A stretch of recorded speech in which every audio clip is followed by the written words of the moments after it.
Subscribe now and press the bell icon. Never miss an update. Hello friends,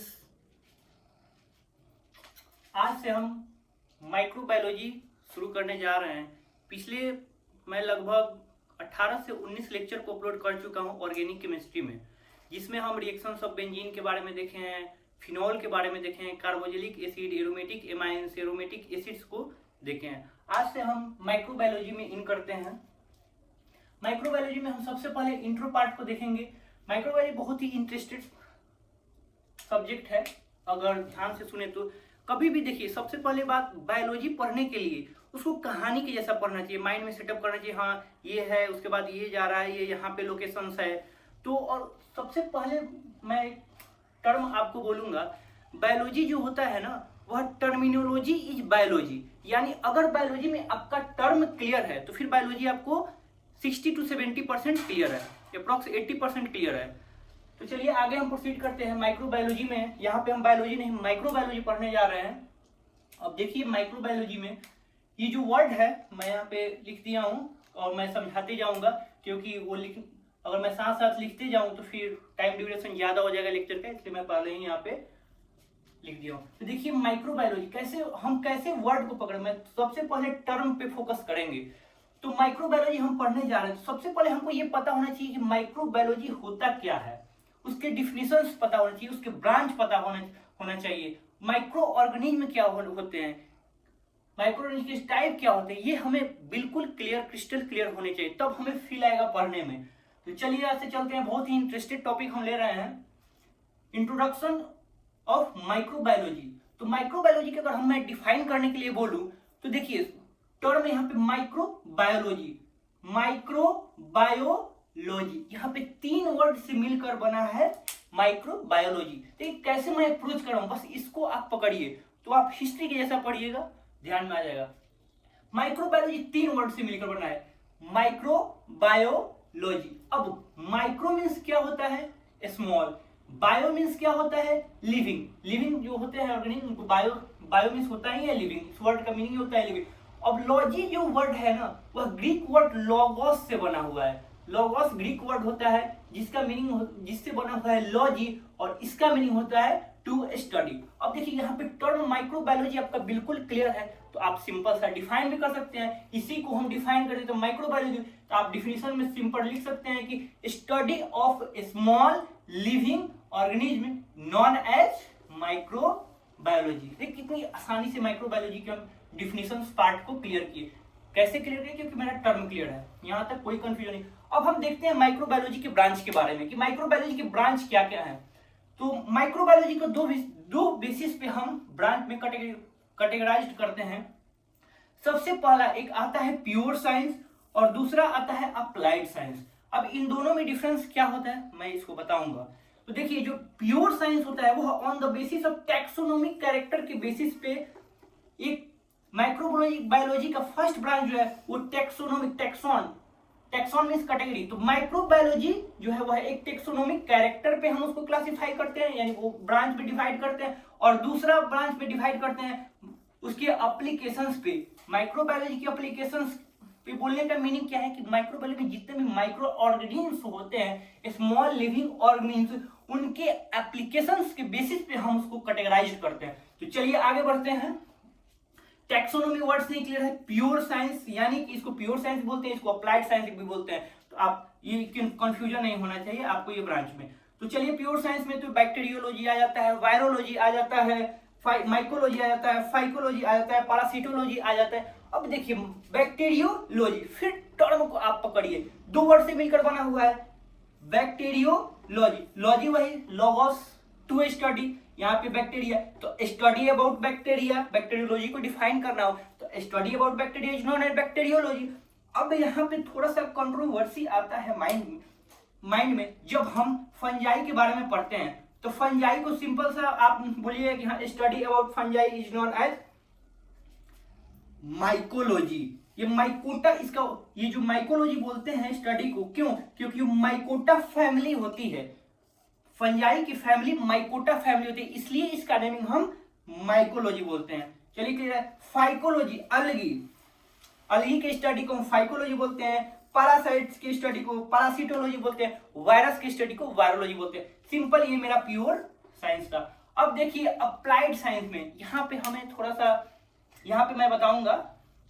अब देखिए applied science, यानी कि applied science ये जो मेरा ब्रांच कैटेगराइज्ड हुआ है वह on the basis of applications of micro organism, यानी माइक्रो ऑर्गेनिज्म की किस किस फील्ड में उनको अप्लाइड किया गया है उसके हिसाब से उसको कैटेगराइज्ड कर दिया गया। अगर माइक्रो ऑर्गेनिज्म का हम फार्मास्यूटिकल्स में प्रोडक्ट बनाने में उसको अप्लाई करते हैं तो वह उस ब्रांच को हम बोलते हैं फार्मास्यूटिकल माइक्रोबायोलॉजी। उसको मेडिसिनल में यूज करते हैं, उसको मेडिसिनल माइक्रोबायोलॉजी बोलते हैं। इंडस्ट्रियल फील्ड में यूज करते हैं, इंडस्ट्रियल माइक्रोबायोलॉजी। एग्रीकल्चर फील्ड में यूज करते हैं उसको, जैसे नाइट्रोजन फिक्सेशन, उसमें बैक्टीरिया का बहुत मेन रोल होता है, राइजोबैक्टीरियम में सब आता है। तो एक बायोटेक्नोलॉजी और फूड एंड डेयरी प्रोडक्ट में भी उसको यूज करते हैं, तो उसको अलग हम कैटेगराइज करते हैं। और भी कैटेगरी है बट इतना ये मेरा मोस्ट इंपॉर्टेंट है।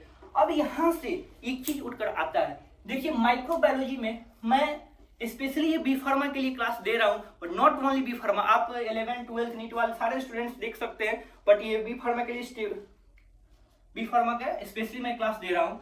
तो देखिए इसमें जो है ये अप्लाइड साइंस जो मेरा है वो फार्मास्यूटिकल माइक्रोबायोलॉजी, बी फार्मा के सिलेबस में ये इंक्लूड है मेरा फार्मास्यूटिकल माइक्रोबायोलॉजी, यानी कि हमें टोटली जिसके बारे में मैं अभी क्लास लेने जा रहा हूँ फार्मास्यूटिकल माइक्रोबायोलॉजी के बारे में क्लास लेने जा रहा हूँ। यहाँ तक बिल्कुल क्रिस्टल क्लियर है, तो मैं इसको रब करने जा रहा हूँ, कोई कंफ्यूजन वाली बात ही नहीं है। बस आप सुनते जाइए, बायोलॉजी आप सुनिए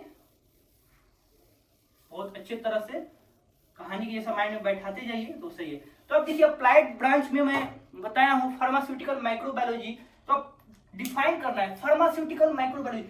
कुछ नहीं है दोस्त, एक बार जब मैं कंसेप्ट बता दिया, टर्म को पकड़िए, टर्मिनोलॉजी इज बायोलॉजी, टर्म को पकड़िए, आपका मैक्सिमम डाउट क्लियर हो जाएगा। अब इसको डिफाइन करना है, आप खुद से डिफाइन कर सकते हैं। फार्मास्यूटिकल्स यानी वैसे माइक्रो ऑर्गेनिज्म जिनका फार्मास्यूटिकल्स में यानी फार्मास्यूटिक्स में, यानी कि हमें फार्मास्यूटिक्स प्रोडक्ट बनाने में यूज होता है, तो उसी को तो ब्रांच को बोलते हैं फार्मास्यूटिकल माइक्रोबायोलॉजी। देखिए मैं यहाँ पे डिफाइन कर दिया, study of microorganism associated with manufacturers of pharmaceuticals. अब यहाँ पे इन्होंने फार्मास्यूटिकल माइक्रोबायोलॉजी, मैं यहाँ पे हाईलाइट करते जा रहा हूँ, आपको कहाँ पे प्रॉब्लम आ सकती है मैं हर वर्ड को क्लियर करने जा रहा हूँ। यहाँ पे आपको एक डाउट आ सकता है फार्मास्यूटिकल्स क्या होता है, आगे मैं बता रहा हूँ। फार्मास्यूटिकल्स यानी कि जो भी फार्मास्यूटिकल्स मेरा होता है वह प्रोडक्ट को बोलते हैं, जैसे एंटीबायोटिक्स हो गया, इंजाइम हो गया, विटामिन हो गया, ये सब जो भी प्रोडक्शन है उन फार्मास्यूटिकल्स यानी वो मेरा फार्मास्यूटिकल्स हम उसको बोलते हैं। तो ये टर्म क्लियर है। अब यहाँ पे एक और बात आती है, यहाँ पे चलते हैं। तो अब माइक्रो ऑर्गेनिज्म के बारे में आ रहा है कि एक टर्म है ये माइक्रो ऑर्गेनिज्म, आपको आ रहा है कि माइक्रो ऑर्गेनिज्म होता क्या है। फार्मास्यूटिकल्स को मैं डिफाइन कर दिया, इसमें नया वर्ड माइक्रो ऑर्गेनिज्म। तो ये माइक्रो ऑर्गेनिज्म आप लोग सबको लग रहा है माइक्रो नहीं यार छोटा सा होता है, वो माइक्रो ऑर्गेनिज्म होता है, बट एग्जैक्ट डिफिनीशन क्लियर होना चाहिए, आपका वर्ड क्लियर होना चाहिए। तो वर्ड क्लियर कैसे होगा? अब माइक्रो ऑर्गेनिज्म होता क्या है मैं अभी जस्ट इसको बताऊंगा, अच्छे से बताऊंगा, यहाँ पे इसीलिए मैं रब किया हूँ। तो आगे चलिए, तो फर्स्ट ये जनरल सा नॉलेज है। सबसे पहला ऑब्जर्व जो माइक्रो ऑर्गेनिज्म था वो कौन सा था? आपको ऑप्शन में दे दिया है बैक्टीरिया, फंजाई, अलगी, कौन सा था? बैक्टीरिया था सबसे पहला ऑब्जर्व माइक्रो ऑर्गेनिज्म। अब माइक्रो ऑर्गेनिज्म एक और बात आता है कि माइक्रो ऑर्गेनिज्म जो होते हैं वह यूनिसेलुलर होते हैं या मल्टी सेलुलर होते हैं। अब आपको कंफ्यूजन होगा यूनिसेलुलर और मल्टी सेलुलर क्या होते हैं। यूनि मींस एक, सेलुलर मींस सेल, एक सेल ही होते हैं, जैसे अमीबा हो गया यूनिसेलुलर ऑर्गेनिज्म है, तो वह एक सेल, वो अपना लाइफ साइकिल का जो बेसिक रिक्वायरमेंट्स होता है यूनिसेलुलर सारे परफॉर्म करते हैं। मल्टी सेलुलर ऑर्गेनिज्म जैसे कि ह्यूमन हो गया, प्लांट्स हो गए, ये सारे एनिमल्स हो गए, ये सारे मल्टी सेलुलर, मल्टी मींस ज्यादा, वो मल्टी सेलुलर ऑर्गेनिज्म होते हैं। यहाँ पे क्लियर है। तो माइक्रो ऑर्गेनिज्म होते हैं वह यूनिसेलुलर और मल्टी सेलुलर दोनों नेचर के होते हैं। अब एक और बात चलती है हमें, डिफरेंस प्रोकैरियोट्स और यूकैरियोट्स। जब माइक्रो ऑर्गेनिज्म की बात कर रहे हैं तो हमें प्रोकैरियोट्स और यूकैरियोट्स यानी यूनिट के बारे में भी मेरा वर्ड ये क्लियर होना चाहिए। तो प्रोकैरियोट्स ऑर्गेनिज्म कुछ मैं डिफरेंस लिखा हूँ, बहुत सारे डिफरेंस है, बट 1 2 3 4 5 6 7 मैं बताया हूँ। मैं नोट्स जो पीडीएफ प्रोवाइड करूंगा उसमें बहुत डिफरेंस, लगभग 10 डिफरेंस मैं दिया हूँ। तो अब देखिए प्रोकैरियोट्स और यूकैरियोट्स में, प्रोकैरियोट्स यू मींस होता है ट्रू, यू मींस होता है ट्रू, प्रो मींस होता है नॉट ट्रू। जो ट्रू नहीं हो उसको प्रो हम बोलते हैं, यानी प्रिमिटिव। प्रो से वर्ड होता है मेरा सबसे क्लियर हम बोले तो उसका प्रिमिटिव यानी पहले का। यू मीन्स ट्रू यानी कि जो सही है। तो सही, इससे हम देखते हैं कि सबसे पहले न्यूक्लियस पे देखते हैं। प्रोकैरियोट्स में ट्रू न्यूक्लियस नहीं होता है और यूकैरियोट्स में ट्रू न्यूक्लियस होता है। सबसे यहाँ पे मैक्सिमम लोगों को डाउट आती है कि अरे यार न्यूक्लियस तो मैं सुना था, बट ये जो वर्ड है ना, ये ट्रू न्यूक्लियस क्या होता है? ट्रू न्यूक्लियस मैं अभी इसको बताऊंगा कि ट्रू न्यूक्लियस क्या होता है। सुनिए ध्यान से। ट्रू न्यूक्लियस कहने का मीनिंग है, ट्रू न्यूक्लियस कहने का मीनिंग है यानी कि मेम्ब्रेन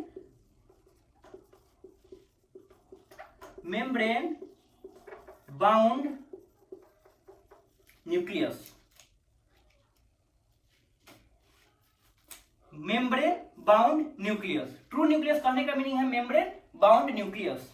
तो अब नो ट्रू न्यूक्लियस यानी कि न्यूक्लियस है बट मेम्ब्रेन बाउंड नहीं है, यानी कि साइटोप्लाज्म में स्कैटर्ड फॉर्म में, क्रोमोसोम उसमें भी होते हैं बट वो स्कैटर्ड फॉर्म में होते हैं, यानी कि मेम्ब्रेन बाउंड नहीं होते हैं। और जो हमारे यूकैरियोट्स में होते हैं वो मेम्ब्रेन बाउंड न्यूक्लियस होते हैं। तो ये सिंपल सा बात था ध्यान में रखने वाली। अब चलिए, मेम्ब्रेन बाउंड ऑर्गेनेल्स एब्सेंट होते हैं प्रोकैरियोट्स में और मेम्ब्रेन बाउंड प्रेजेंट होते हैं यूकैरियोट्स में। जब भी आपको डिफरेंस लिखना हो तो आपको कुछ नहीं याद है, आप माइंड में सेटअप कीजिए। यूकैरियोट्स में एक अपना सेल ले लीजिए और आपको सेल में पता होता है कि हाँ यार न्यूक्लियस है, मेम्ब्रेन बाउंड न्यूक्लियस होता है। एक फर्स्ट डिफरेंस। दूसरा आपको डिफरेंस पता रहेगा ऑर्गेनेल के बारे में, मेम्ब्रेन बाउंड होता है यानी प्रो में नहीं होता है, आप लिख दीजिए मेम्ब्रेन बाउंड ऑर्गेनेल। जैसे कि एग्जांपल में माइटोकॉन्ड्रिया हो गया, लाइसोसोम हो गया, गोल्गी बॉडी हो गया, एंडोप्लाज्मिक रेटिकुलम्स हो गया, ये सब मेम्ब्रेन बाउंड ऑर्गेनेल्स होते हैं। अब चलिए, nucleolus are absent. Nucleolus absent होते हैं। अब एक और नया वर्ड मिला आपको, न्यूक्लियोलस। बिल्कुल कंफ्यूज नहीं होना है। मैं जब आगे हिस्ट्री के बाद जब अल्ट्रा स्ट्रक्चर में इन करूंगा तो आपको क्रिस्टल क्लियर सबके बारे में मैं डिफरेंस बताऊंगा। ये न्यूक्लियस क्या होता है, nucleus, nucleolus, nucleoid, cytoplasm, cytosol, protoplasm, spheroplast, protoplast, ये सारे सिमिलर मीनिंग वाले हैं पर थोड़ा थोड़ा इसमें डिफरेंस होता है। प्लाज्मिड क्या होता है वहां पे मैं बहुत अच्छे तरह से बताऊंगा आपको। तो यहाँ पे जस्ट सुन लीजिए, न्यूक्लियस के बारे में मैं एक ही लाइन बोलूंगा कि site of active ribosomal synthesis, यानी कि जो न्यूक्लियस हमारे बॉडी में, यानी हमारे बॉडी कहने का मतलब हमारे सेल में, यानी यूकैरियोट सेल में जहां आरएनए का सिंथेसिस होता है वो न्यूक्लियस रीजन होता है सेल में, वो न्यूक्लियोलस रीजन होता है वहां पे, तो वह न्यूक्लियोलस एब्सेंट होता है प्रोकैरियोट्स में। अब एक और टर्म आता है मेसोजोम्स आर एब्सेंट। मेसोजोम प्रेजेंट होते हैं, यहाँ पे एक प्रेजेंट है, सब एब्सेंट लेकर चल रहा हूं तो एक प्रेजेंट है, ध्यान में रखिएगा। मेसोजोम्स, अब मेसोजोम्स क्या होते हैं, ये एक वर्ड आ रहा है, मैं अल्ट्रा स्ट्रक्चर में मेसोजोम को अच्छे तरीके से बताऊंगा। यहाँ पे मैं एक लाइन इसके बारे में बोलने जा रहा हूँ कि जो ये मान लीजिए सेल है मेरा, तो सेल का जो यह सेल मेम्ब्रेन है ना, उसका इनवर्ड जो ग्रोथ हो जाता है वही होता है मेरा मेसोजोम्स। इसके बारे में डिटेल हम देखेंगे अल्ट्रा स्ट्रक्चर में। तो यहाँ पे बस इंट्रोडक्शन पार्ट के लिए। और मेसोजोम एब्सेंट होता है मेरा यूकैरियोट्स में। 70s राइबोसोम्स होता है प्रोकैरियोट्स में और यूकैरियोट्स में 70s प्लस 80s दोनों राइबोसोम होता है। बिल्कुल ध्यान से सुनिए, 70s ओनली होता है प्रोकैरियोट्स में और 80s 70s दोनों होता है यूकैरियोट्स में। 80s होता है वह एंडोप्लाज्मिक रेटिकुलम के पास होता है और 70s माइटोकॉन्ड्रिया होता है। अब यह 70s क्या है, सिल्वर यूनिट बोलते हैं, इसको हम फिर वहीं पे डील करेंगे जब ऑर्गेनेल को डील करेंगे तो अच्छे तरीके से बताएंगे हम। सिल्वर यूनिट होता है ये। अब एग्जांपल में ले लेते हैं तो एग्जांपल भी एक डिफरेंस हो जाएगा। प्रोकैरियोट्स में मेरा जितने बैक्टीरिया आ गए, बैक्टीरिया का जो किंगडम होता है वो मोनेरा किंगडम होता है, बैक्टीरिया आ गए। बाकी फंजाई, प्रोटोजोआ, अलगी, प्लांट और एनिमल्स जो है वह मेरे यूकैरियोट्स होते हैं। अब एक चीज मैं आपको यहाँ पे स्किप किया हूं, आप लोग को ध्यान में होगा, तो माइक्रो ऑर्गेनिज्म को मैं नहीं बताया हूं। तो माइक्रो ऑर्गेनिज्म को हम चलते हैं, माइक्रो ऑर्गेनिज्म को डिफाइन करते हैं। तो माइक्रो ऑर्गेनिज्म माइक्रो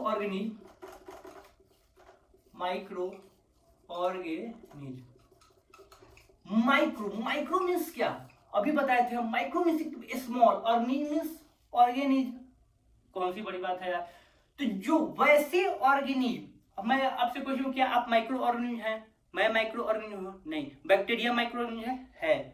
क्यों है भाई? तो देखते हैं क्यों इसको माइक्रो ऑर्गेनिज्म बोलते हैं। स्मॉल होता है और स्मॉल, तो जितने सारे स्मॉल होते हैं वो माइक्रो ऑर्गेनिज्म? बिल्कुल नहीं। तो वैसे ऑर्गेनिज्म जिसको हम नेकेड आई से नहीं देख सकते हैं। नेकेड आई कहने का मीनिंग है खुली आंखों से। खुली आंखों से हम नहीं देख, यानी कि उसके लिए हमें माइक्रोस्कोप का, इलेक्ट्रॉन माइक्रोस्कोप या सिंपल माइक्रोस्कोप हमें यूज करना होगा। लाइट माइक्रोस्कोप यूज करते हैं उसके लिए, जैसे जैसे अल्ट्रा स्ट्रक्चर हमें जितना स्टडी करना उसके हिसाब से हम माइक्रोस्कोप का यूज करते हैं। तो खुली आंखों से जिसे हम नहीं देख सकते हैं उसे हम माइक्रो ऑर्गेनिज्म बोलते हैं। बैक्टीरिया को आपने जैसे हाथ में, मेरे हाथ पे अभी थाउजेंड्स, कितने न जाने कितने बैक्टीरिया हम नहीं देख रहे हैं, ये माइक्रो, इसे माइक्रो ऑर्गेनिज्म बोलते हैं। तो ये सिंपल सा डिफिनेशन था। Organism which can't be seen by naked eye is known as micro organism. अब एक और है माइक्रो ऑर्गेनिज्म का टाइप। माइक्रो ऑर्गेनिज्म के टाइप्स जो मेरा प्योर साइंस में हम कैटेगराइज किए थे वही माइक्रो ऑर्गेनिज्म के टाइप है। जैसे कि बैक्टीरिया हो गया, फंजाई हो गया, फंजाई जो ब्रेड पे होता है उसको भी नहीं देख सकते हैं। अब मेरा जो आता है अलगी हो गया, उसमें वायरस हो गया, वायरस को भी हम नहीं देख सकते। ये जितने भी होते हैं ये मेरे माइक्रो ऑर्गेनिज्म है। अब बैक्टीरिया को मैं एक और थोड़ा सा और डिटेल में चलता हूं। तो बैक्टीरिया को दो कैटेगरी में फर्दर डिवाइड किया जाता है। एक ग्राम पॉजिटिव बैक्टीरिया और एक ग्राम निगेटिव बैक्टीरिया। इसका एक और नेम हम देते हैं। ग्राम पॉजिटिव बैक्टीरिया को हम मोनोडर्म भी कहते हैं। मोनोडर्म। अब मोनोडर्म क्यों कहते हैं?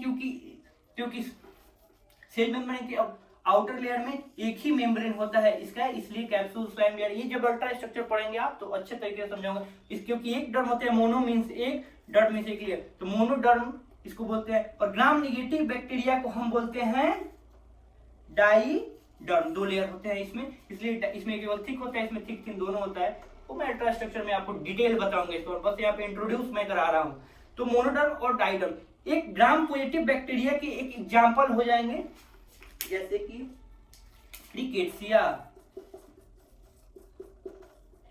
ये एग्जाम्पल हो गए मोनोडर्म यानी ग्राम पॉजिटिव के। और एक एग्जाम्पल ये हो गए एक्टिनोमाइसीटी, ये एग्जाम्पल हो गए मेरा ग्राम निगेटिव बैक्टीरिया के, एक्टिनोमाइसीटी। अब यहाँ पे एक और कंफ्यूजन आ सकती है। यहाँ पे मैं एक्टिनोमाइसीटी लिखा हूं, एस्कोमाइसीटी नहीं लिखा हूं।